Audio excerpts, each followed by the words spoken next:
Hi everyone, so मैं हूं Bhavna Batla from the wheel of fortune 369 से आप सभी की टैरो कार्ड रीडर। आज हम चेकआउट करने वाले हैं आपके पर्सन के ट्रू इमोशंस क्या हैं। ठीक है, आपको लेकर वो क्या सोचते हैं, उनके दिल में क्या छुपा है आपको लेकर डीपली, आपको लेकर, आपके कनेक्शन को लेकर, आपके लव को लेकर। तो ये आज हम जानेंगे अपने कार्ड्स के थ्रू। लेकिन उससे पहले अगर आप नए हैं तो सब्सक्राइब कर लीजिए, बेल आइकन जरूर प्रेस करना है गाइस। आप चाहते हैं आपके पास नोटिफिकेशन आए तो बेल आइकन जरूर प्रेस करना है। आप चाहते हो कि मैं आपके लिए और ऐसी वीडियोस बनाऊं, right?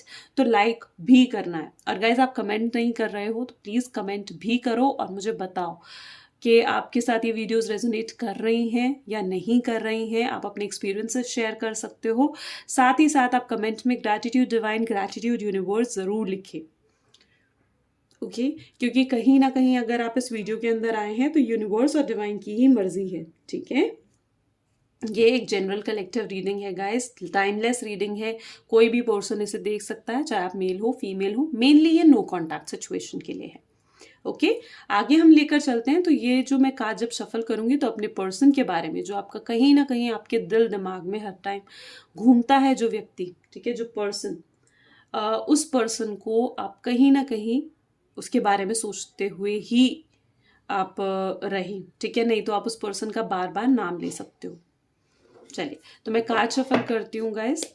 And please divine, please universe, please angels help करें मेरे व्यूअर्स को जानने में कि उनके पर्सन की फीलिंग्स क्या हैं उनके लिए। प्लीज़ हेल्प करें जानने में मेरे व्यूअर्स को। ओके, कि उनके पर्सन की फीलिंग्स से कार्ड्स अपने आप पॉप आउट करा रहे हैं आपके लिए गाइस। जजमेंट, प्लीज़ हेल्प करें व्यूअर्स को जानने में कि उनके पर्सन की क्या फीलिंग्स हैं। 8 of cups, please spirit guides, angels help करें मेरे व्यूअर्स को जानने में उनके पर्सन की क्या फीलिंग्स हैं। नाइट ऑफ कप्स,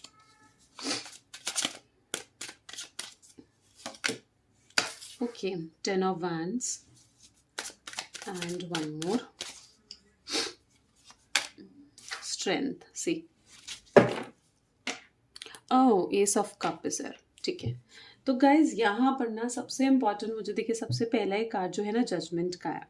पहले तो जिस व्यक्ति के साथ आप डील कर रहे हो ना, उनकी एनर्जीज में आपको बता देती हूँ। लाइक उनके ज़ोडिएक हो सकते हैं यहाँ पर कैंसर, स्कॉर्पियन एंड पाइसेस। ठीक है, कैप्रिकॉर्न भी है यहाँ पर, एरीज, लियो एंड सजिटेरियस। और ओके, ठीक है, एंड हाँ, Aries, Leo and Sagittarius, Leo यहाँ पर भी है।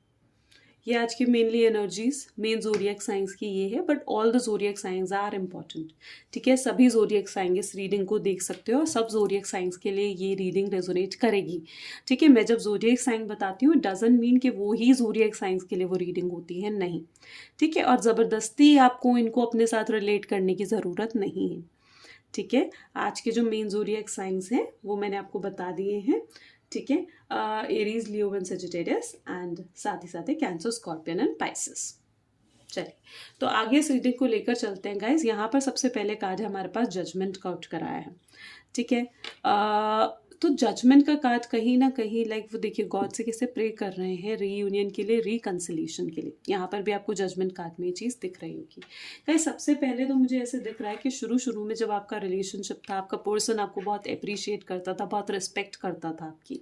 ठीक है, हर चीज़ में कहीं ना कहीं आप उनके लिए ना उनकी इंस्पिरेशन रहे हो या रहे होगे उनके पास में, उनकी इंस्पिरेशन। ठीक है, बहुत लाइकनेस थी, दूर से भी आपको देखना वॉज लाइक उनके लिए बहुत हैप्पी फीलिंग आ जाती होगी। आपको देखकर ब्लश करना या आपका सिर्फ नाम सुनने से blushing was like very common होगी उनके लिए। ठीक है, क्योंकि कहीं ना कहीं एक जो प्यार की भावनाएं हैं ना उनके दिल में हमेशा आपके लिए रही हैं, शुरू में भी और इवन अभी भी। बस वो उन भावनाओं को ना पहचान नहीं पाए, उन फीलिंग्स को अपनी पहचान नहीं पा रहे थे। ठीक है, यहाँ पर जहाँ तक कि मुझे दिख रहा है ना, मे बी मटेरियलिस्टिकली इस प्रेजेंट टाइम पर, क्योंकि हम उनकी करंट फीलिंग्स जैसे देख रहे हैं तो मटेरियलिस्टिकली उनके पास सारी चीज़ें, मैं कहूँगी कि शायद उनके पास इतना फाइनेंशियली भी अच्छे होंगे, अच्छी जॉब होगी, या हर चीज़ है जो वो खरीद सकते हैं। क्या चीज़ है जो वो नहीं पा सकते? ठीक है, लेकिन इतना कुछ होते हुए भी उनको ये चीज़ का एहसास है कि वो फिर भी बेचैन है। उनको अब फिर भी इस चीज़ का एहसास होता है कि इतना कुछ होते हुए भी उनके पास वो सुकून नहीं है। और जब उनके पास कुछ नहीं था, सिर्फ आप थे, तो उन्हें इस चीज़ का भी एहसास है कि आपके साथ उनके पास सुकून भी था। ठीक है, तो ये कहीं ना कहीं एक डिफरेंस आ चुका है उनकी फीलिंग्स में।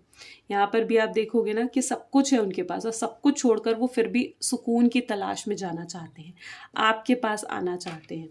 मुझे ऐसे लग रहा है कि शुरू शुरू में may be it is possible कि अगर वो पर्सन जो है, मे बी कोई मेल एनर्जी मुझे यहाँ पर दिख रही है। ठीक है, मैस्कुलिन एनर्जी हो सकती है, अगर कोई थर्ड पार्टी नहीं है तो भी कोई मैस्कुलिन एनर्जी ऐसी हो सकती है।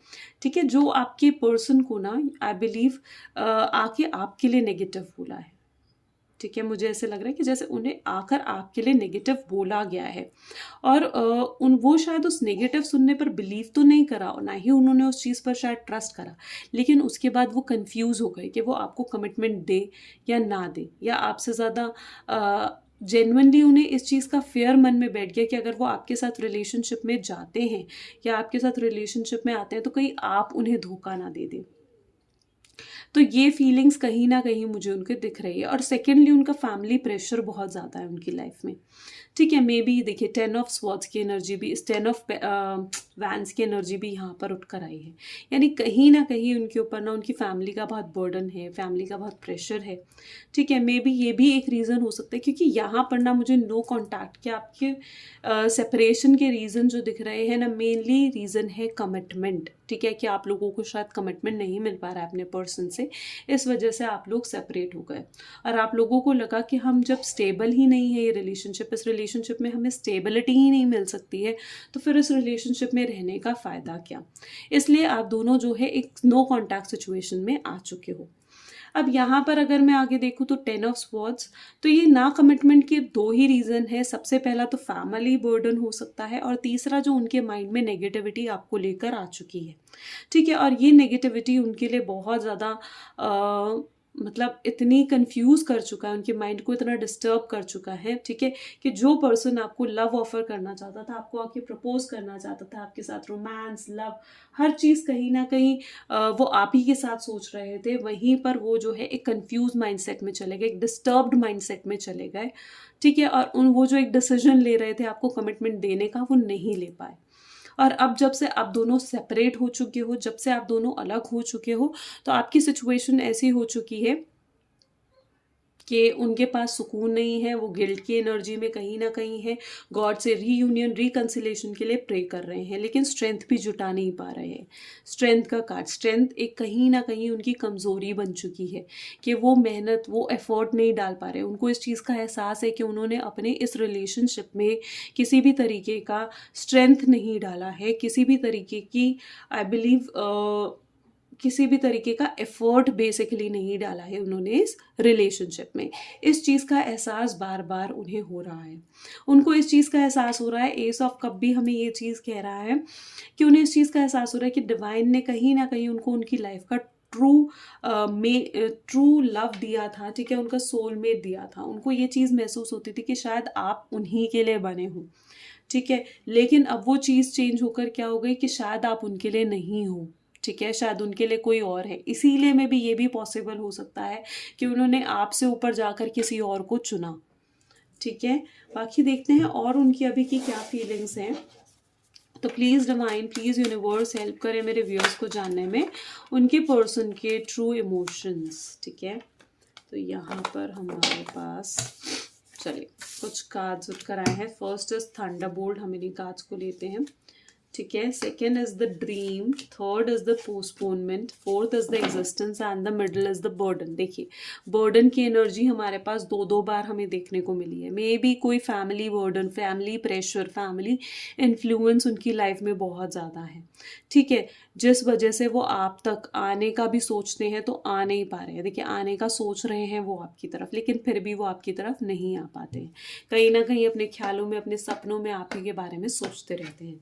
ठीक है, थंडरबोल्ट में भी आपको, और उनकी मजबूरी को समझे, अगर आप समझो, आप देखो उनकी मजबूरी को, तो आपको समझ में आएगा कि उन्होंने आपके साथ चीटिंग नहीं करी है, ना ही उन्होंने आपको धोखा दिया है किसी भी तरीके का। ठीक है। It is like a thunder bolt card, thunder bolt यानी टावर मूवमेंट, ठीक है। शायद उनकी लाइफ में ही वो टावर मूवमेंट चल रहा है, उनके माइंड की नेगेटिविटी चल रही है, ठीक है। कहीं ना कहीं उनकी जो आप लोगों के कनेक्शन की जो एक बुनियाद है ना, ठीक है, पूरा कनेक्शन की जो बुनियाद है वही पूरी हिल चुकी है, ठीक है। आपके पास आने का वो सोचते हैं, फिर चीज़ें जो है रुक जाती है, वो नहीं आगे स्टेप ले पाते क्योंकि उनमें वो हिम्मत ही नहीं है, स्ट्रेंथ ही नहीं है। उनको ऐसा लग रहा है कि मैं किसकी मदद लूँ, मैं किसकी हेल्प लूँ, कि मैं कोई मुझे आकर सजेस्ट करे या कोई मुझे आकर गाइड करे कि आगे मुझे क्या करना चाहिए, क्योंकि इस टाइम फ्रेम में उनका माइंड बिल्कुल डिस्टर्ब्ड है, कन्फ्यूज है, वो नहीं डिसीजन ले पा रहे हैं। जबकि आपकी इंपॉर्टेंस बहुत ज़्यादा है उनकी लाइफ में, लाइक एग्जिस्टेंस का कार्ड है यहाँ पर, यानी वो ये चीज़ को बहुत अच्छे से समझते हैं कि आपके एग्जिस्टेंस को बहुत ज़्यादा मिस करते हैं वो, कि आप उनके पास नहीं हो, आप उनके साथ नहीं हो।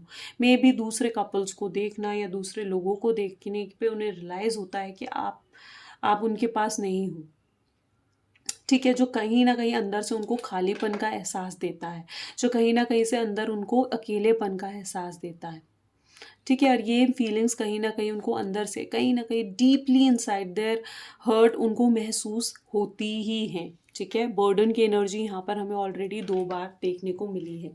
मे बी अगर कोई थर्ड पार्टी इंटरफेरेंस है तो वो भी उनके लिए एक बर्डन बन चुकी है या बन चुके हैं, ठीक है। और उनको छोड़कर वो आपकी तरफ नहीं आ पा रहे हैं क्योंकि उनके ऊपर इतनी रिस्पॉन्सिबिलिटीज़ ऑलरेडी हैं, ठीक है। तो I believe this is the reading for today. आगे हम देखते हैं कि अगर आपके पर्सन आपको अभी कुछ कह पाते तो वो अभी आपको क्या कहते हैं,